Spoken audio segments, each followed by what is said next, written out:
Hello and welcome back to the channel. This is Anna's Thoughts and Musical Parodies, and I am Anna, your hostess. Thank you so much for being here. So if you have not subscribed, or if you want to double check that you are subscribed, please go ahead and do so now. You know how YouTube is with knocking people off who don't want to be knocked off. So let's just make sure that's good right now. Also, I will leave the usual links in the description for anyone who wants to support, but I have a couple new things today that I wanted to quickly tell you about. So many of you have probably heard of Acorns, the app that invests your spare change. I used it for maybe 3 or 4 weeks, and just investing spare change, maybe it went up to like around between $25 to $30, and I made $1 in dividends, I believe it's called. So I made an extra $1 from investing. So that's way more than I've ever made from just saving money in the bank. So I think it's a good deal. And if you sign up with my referral link, we will each get $5 to get going with. The other thing I wanted to mention is Patriot Mobile. They are a conservative, Christian-owned cell phone service based in Texas. And if you sign up with my referral link for that, I get $10 off of my next phone bill. So that would be a helpful, practical way for you to support the work that I do here, and to also switch your business over to someone who supports charities that are actually good and not like Planned Parenthood or anything like that, just to see a conservative business grow and move forward. That being said, let's get into today's video. So my last Saturday video talked about the big events that were going to be happening on January 6th. And today we are going to talk about what did happen on January 6th now that we are past that point. Honestly, come to think of it, I'm not sure what happened in most of the states, but I know that in Washington, D.C., some people stormed the United States Capitol, and the usual suspects in the government and in the media, etc., are calling this domestic terrorism from Trump supporters. One of the people who actually went inside of the Capitol building was Richard Barnett, who was arrested for breaking and entering into Pelosi's office and took this picture that you just saw of himself sitting at her desk. Our dear old Nancy Pelosi was not very enthused by this, and now she wants to try to impeach Trump again, though I really don't know where she would find any type of hard evidence to actually support this legally. Now, I'm sure that many, if not all of you watching this, have seen most, if not all of these things over the last couple days, but I wonder, have you ever seen this flyer that went around before the election even occurred? I found this months ago connected to this particular Antifa Facebook group, I believe it was, either Facebook or Instagram. And there are, of course, other groups on the internet for Antifa. For example, I've seen one for Rose City. And it would certainly appear, I think, to most of us that they basically use these platforms to organize and plan out their attacks on the United States. And here is what seems to be some cold, hard proof that that just happened on January 6th, as has seemingly, allegedly been happening, apparently. You see the now infamous Viking guy here posed with these two guys who have their little Antifa handle below them in a different picture. I also saw a photo yesterday that showed the Viking guy posing with Nancy Pelosi's daughter's husband, but I can't seem to find that photo again, unfortunately. I do know that some Trump supporters were there, such as Karlyn Borysenko, who made a video recently about her experience there. But I know that she did not go inside, as many of them, I don't think, did.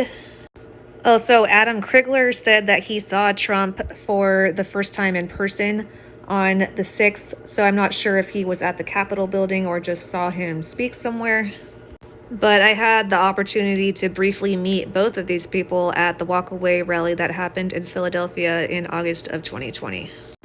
I made a video of it shortly after, which you should definitely check out, especially since, sadly, this movement has just been shut down on Facebook, as Carlin let us know this morning.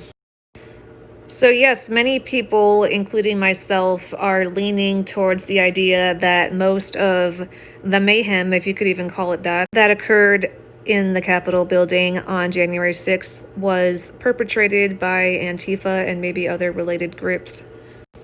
I also find it very interesting that this Viking man was apparently predicted, you might say, by The Simpsons whenever this was.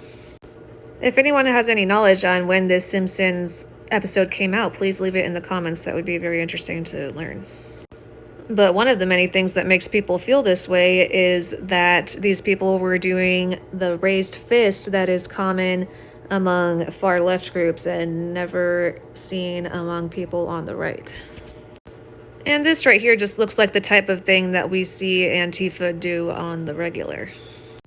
Awaken with JP brought up on his channel that one of the guys who was in the photo with the Antifa handle also has this hammer and sickle tattoo that looks an awful lot like the communist insignia tattooed onto his hand. So yeah, that really doesn't look like a Trump supporter to anyone.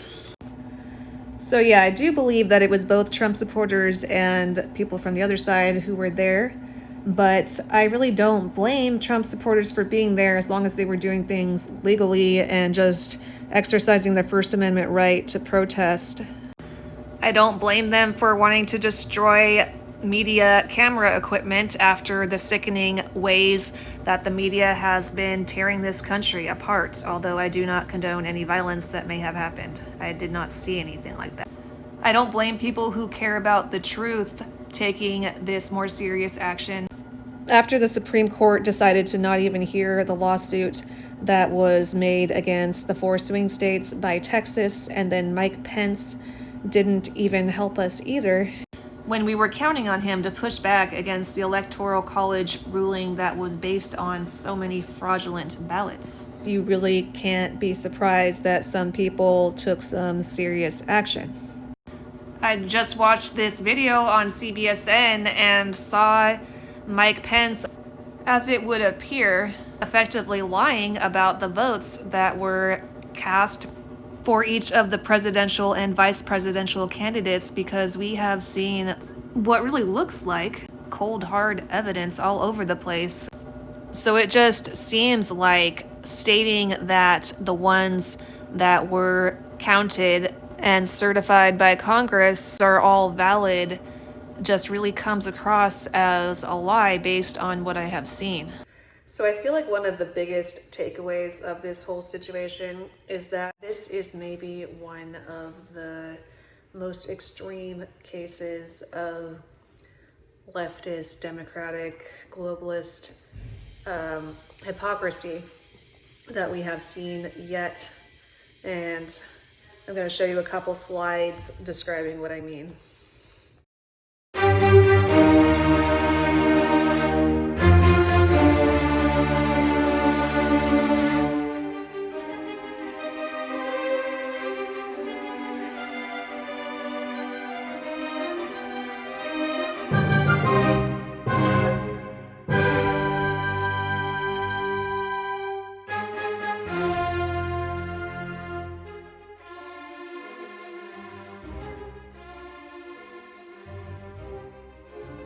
And that is the video. Thank you so much for watching. Please click the thumbs up since you made it all the way to the end of the video. Don't forget to make sure that you are subscribed, share with other people who would also be interested. Please leave comments, anything that you want to say. I know there's a lot to talk about. And if you want to support what I do here, check out the links in the description. Possibly get yourself into some better phone service that you're going to feel better about. Get started with $5 in investing, or just check out the usual links. Thank you so much again for being here. Have a wonderful night, afternoon, morning, evening, whatever time zone you are in, and I will see you next time. Bye.